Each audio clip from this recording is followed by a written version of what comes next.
Chapter 1. The Way Things Were. When I was a little kid during the 1950s, things were pretty normal for me. I had a mother, a father, an older brother, and 2 sisters. My dad also had a married son and daughter from his first marriage. His first wife had passed away because of a heart condition about 2 years before he met my mom. Now, she was quite a bit younger than him, and with her, he started a new family all over again. She had come from Holland just after the Second World War along with most of her family. They all adopted this land as their new home and their new country, becoming U.S. citizens shortly after arriving here back in the late 1940s. Our little family lived in a modest, gingerbread-style country house with lots of ornate woodwork on the rails and banisters of the little front porch. It was a small farm in a town called Murray in the state of Utah. I had my friends, my amusements, and I believe I can say I truly enjoyed myself at that time in my life, like any little kid should. It was just a small 5-acre farm out in the country, but for a little kid under 5 years old, it was a lot of fun with an endless variety of things to do, to explore. I knew my mom and dad loved me, and I had no worries. We watered our massive front lawn, adorned with 2 full-grown ponderosa pines, by overflowing the irrigation ditch, putting a layer of water all across the lawn upon which I could go surfing, 4-year-old style, of course. I would explore and rummage around the yard until I found a flat piece of lumber, and I would run with it, holding it like a surfboard, then throw it down and jump on it to skim along the flooded lawn. It seemed like I would go skimming for a long way, but it was probably only a couple of feet. One time I found a little baby toad no bigger than a thimble as he was swimming through the water. I caught him and put him on the upper right-hand corner of the board. He stayed there for quite a while as we skimmed along the water, me pushing us along with my foot, much like pushing a little red wagon. He was probably taking a breather from swimming while sitting there on my surfboard, but he finally jumped off when he'd had enough and quickly disappeared in the waters of the flooded lawn. A little later on, when I was about 5 years old, I learned to ride a bike. My dad taught me how. He bought me a 20-inch bike with hard rubber tires and pushed me along while holding me upright, all the while explaining that I was supposed to turn in the direction that the bike seemed to be falling. After a few days, I actually got the hang of it. Then I was all over the neighborhood, and our neighborhood was big, at least geographically. It was a winding country road shaded by trees with a house every few hundred feet or so. There was a swamp with a little stream running through it down below our house, always good for pollywogs and water snakes. There were lots of minnows in the stream, too. They were fun to catch from the side of the stream, banging on the bank while leaning over the grass-covered edge with your mason jar in hand at the ready. Sometimes I came home with 10 or 15 minnows in my jar. When I started school, I had a good time there, too. I had a lot of friends, and we ran all over the playground during recess playing soccer or dodgeball. Sometimes we would chase the girls, too, but we really didn't know what to do with them when we caught them. When lunchtime came around, we'd rush to line up at the lunchroom door, pushing and shoving to be in front of the line until a girl got in line. Then the pushing and shoving would stop, because none of us boys would want to get in line right behind a girl. I mean, there were cooties and such to be concerned about, not to mention your self-respect. When that became a problem, we'd go look for Edwin Madsen to grab him and hustle him in line right behind the girl. Then it was safe for the rest of us to resume pushing and shoving to get in line again. Edwin was our buffer man and didn't seem to mind the embarrassment nor the risk of getting cooties too much. I remember my first lesson in chivalry, or was it responsibility? Living on a farm, we got all of our milk from the Jersey cow we had. Usually there was plenty of it, too. Once in a while, the cow would dry up, and we'd have to go buy milk for a while. My dad worked for the Union Pacific Railroad, and occasionally he was temporarily laid off. In those days, there was no such thing as unemployment benefits or welfare or anything like that. Every time this happened, he was only out of work for about a week or a month or so, and it didn't happen very often. When it did, he never did go looking for another job because he was always called back to work after a while. If it happened about the same time the cow went dry, things got a little tight, and we wouldn't have the money to go buy milk at the store. We did have eggs, though, and when things got real tight, we would trade eggs, which we had lots of, to the Petersons down the road for milk. I remember we had this old-fashioned stainless steel milk can that had a lid on it, the kind you push down into it to seal it. It kind of had a tapered fit. I remembered watching a scene from the classic movie Fiddler on the Roof, where Tevye was delivering milk around town. It was the same kind of milk can that he was using. It held, I suppose, 2 or 3 gallons. When we traded eggs for milk with the Petersons, it was Emily and I who had the chore of walking down the road to their farmhouse to get it. We went around the back door when we got there, about 7 p.m. or so, and there would be Mrs. Peterson, just inside the back porch of her house, busy working with this marvelous egg cleaning machine. It was pretty neat. At least that's the way I remember it. I guess they must have sold a lot of eggs to keep a machine like that busy, and they used ours to supplement their supply. Or they may have just been charitable to us. I really don't know the truth on that issue, but I do remember being completely mesmerized watching this machine in operation. The eggs would come down this little single-file conveyor belt, then go into a tunnel, and if you turned your head sideways just right and looked into the tunnel, you could see water spraying all around and little spinning brushes cleaning the eggs. Then out the other side they would come, all clean, ready for sorting and candling. Mrs. Peterson was a real nice lady. She always gave us a cookie or something like that while the milk can was being washed out and filled. I would eat the cookie while examining that incredibly fascinating egg machine. It had lots of moving parts with little axles that protruded through a bearing to the outside. I liked to put my finger on the end of the spinning axles. It felt kind of neat, and it was hard to keep your finger right in the middle. The spinning motion tended to push your finger off toward the outside. Emily and I had made this trip several times before, and we had the routine of it down quite well. When the milk can was full and we were sent on our way, Emily would hold one handle and I would hold the other as we walked the quarter-mile or so back home with this heavy milk can between us. It was heavy, but with 2 to carry it, it actually was quite manageable. But one time, Emily got this idea in her head that I should carry it home all by myself. It weighed 10 or 20 pounds, I guess, and I was only 5 years old while she was 9 and actually much stronger than me. But she thought I should carry it because I was a boy and she was a girl. While we were walking home that time, carrying that heavy milk can, she kept on talking about this and explaining to me her rationale for thinking she should not be doing all this work, and that I should be doing it.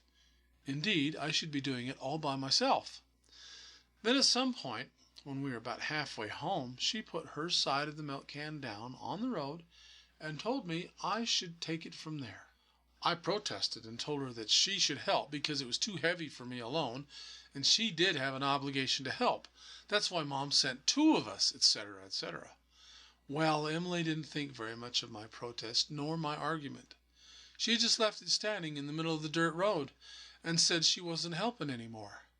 She added that I was the one who was going to be in trouble if the milk can didn't get home that night because I was the boy and she was the girl. I told her I wasn't carrying it back all by myself, and I walked away from it too. There it stood in the middle of the road behind us a few paces while we both walked away from it toward home. I told Emily that she was going to be in trouble because I was going to tell Mom that she wouldn't help me carry it, and that's why we left it in the middle of the road. She kept on with the I was the boy and she was the girl rhetoric, and just kept on walking down the road. I knew she was going to be in trouble when we got home, so I just kept walking too. We walked silently, side by side, for several more paces. I started thinking that a car might come by and hit it or something. Now, I was only 5 years old, but I knew this was our milk, and we needed to get it home. I had made my best argument and played my best bluff with Emily, and she just wouldn't change her mind. But walking away from it meant we would get home without the milk. She was the older one, the one who was supposed to be more responsible. I was just a 5-year-old little brother helping to carry it. But it was no use. It was obvious that she really believed she was in the right, and just kept on walking. I couldn't do it. We were about 50 feet from the milk can, and I ran back to get it. Emily just kept on walking, pretending not to even notice that I had run back. I grabbed it by both handles. It was heavy, and I couldn't lift it off the ground for more than a second or two. I was able to drag it, though, so that's what I did. I walked backwards, dragging that full, heavy milk can all the way home, walking backward down that country lane, over the little irrigation bridge, into our yard, past the big yellow gate, then all the way down the driveway and the backyard, and up on the porch, heading for the kitchen door.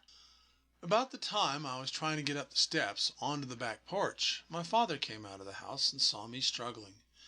He must have seen Emily come home without the milk a few minutes earlier and wondered what was up. I immediately started crying, and I told him how I had to carry it all the way home all by myself. He seemed to be listening to me, but walked right past me and looked at the evidence. Drag marks left in the gravel all the way down the driveway and out as far as he could see. He didn't say anything, but he did grab one of the handles with one hand, picked up the milk can as if it weighed nothing. He told me I was a good boy and pushed me gently into the house. Emily really got it. I don't think her idea about me being the boy and her being the girl carried much weight at all with my dad. I don't remember if we ever went to get milk again, but the lesson stayed with me. There were a lot of things that happened on that little farm that I'll remember my whole life as character-forming events, even though I was just a little kid. My older brother Pete and I shared a bedroom that was actually a separate little building just off the back porch of the main house. I think originally it must have been a hired hand's cabin, about 15 by 15 feet, located some 30 or so feet from the kitchen door.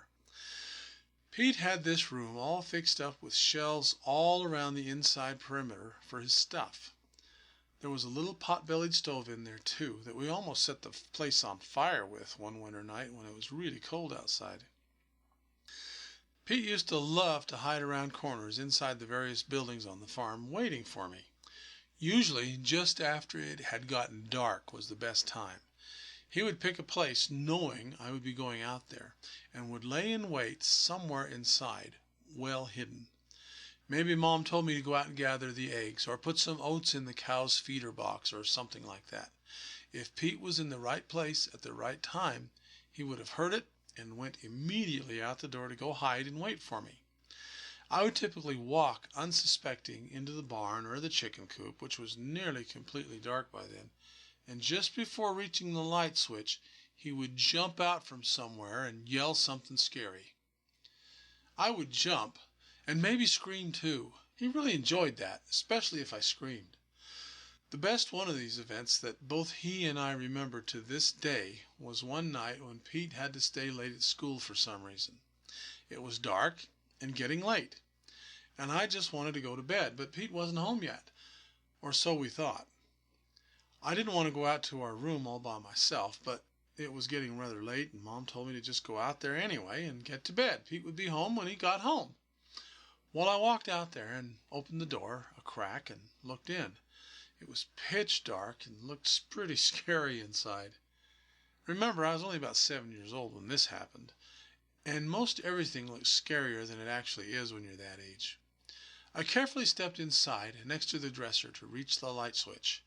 It was pretty high up on the wall for a kid like me, so I could only reach it if I stood on my tiptoes. So there I was, standing on my tiptoes, in the dark, frightened, reaching for the light switch, and just before I got it, Pete grabbed my ankles and let out some monster yell. You see, he was hiding under the dresser and had been there I don't know how long, waiting for this moment. He still laughs about it to this day. He says I jumped straight up in the air at least a foot. He is still amazed that I could do that when I was already on my tiptoes, fully stretched out, reaching for that light switch. I believe that was the closest I ever came to having a heart attack. There was another time when I was about 5 years old, causing some sort of trouble for Mom over something or other. I remember I was acting a bit like a brat, carrying on, screaming and yelling, until Mom had enough of it and just shoved me into the hallway off the kitchen and closed the door on me. It was dark, and I didn't like that. But more than anything else, I was incensed that I had been so easily dismissed and had not gotten my way. So I did what I was good at back then. I started yelling and screaming, pounding on the door, and just carrying on like that, being as loud and obnoxious as I could. Mom yelled at me through the door. "If you don't stop that, the devil will come and get you. You don't want that to happen, do you?" I was only 5 years old, but I still figured this was just an idle threat. Why would the devil come and get me? I had done this before, and he didn't seem to care, so I just continued on. The one thing I hadn't counted on was my brother Pete. You see, he was out there doing his homework at the kitchen table. He had heard this and just couldn't help himself. There was a small window at the other end of this dark hallway, too far up from the ground to look into without standing on something.